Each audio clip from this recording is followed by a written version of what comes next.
Mark Hoppus has shared his delight at finally being able to reveal the news of Blink-182's reunion with Tom DeLonge.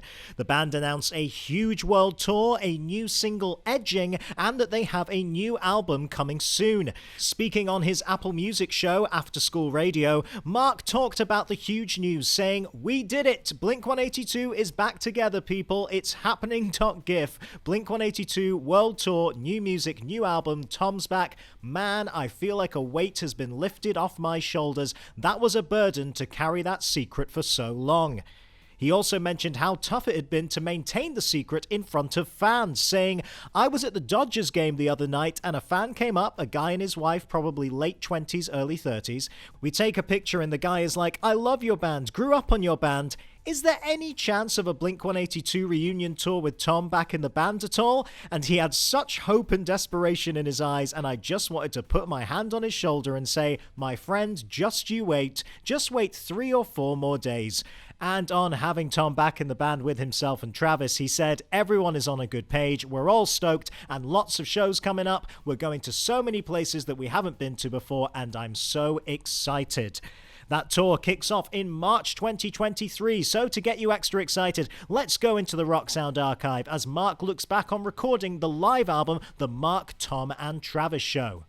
With Enema of the State, we went from playing theaters to playing amphitheaters and arenas, and just this whirlwind of like the band all of a sudden just shot out of a cannon, skyrocketing to heights that we never guessed that our band would possibly ever get to.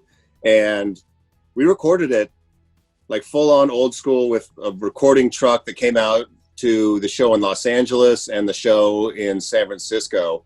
And it was nerve wracking because playing shows in LA is already nerve wracking enough because you have friends and family and agents and lawyers and label people and radio station people and the whole, it's like your wedding. When backstage at a Los Angeles show, you're just shaking hands and, "Oh, hey, how's it going?" And trying to keep everybody happy, and realizing also you have to walk on stage and not only perform well, first of all, for the audience, number one, most important for the audience. Second of all, you have all your peers and contemporaries and family and everybody else there. And third of all, you're recording this to put out an album for. So it was just really nerve wracking for those 2 nights, but I love the way that it turned out.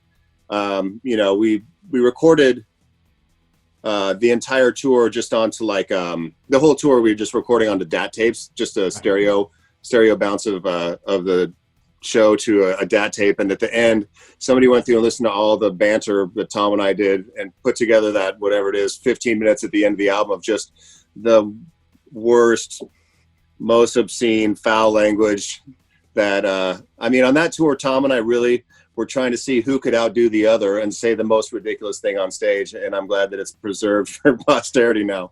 That's your Rock Sound News Update. I've been James Wilson Taylor. We will see you again soon.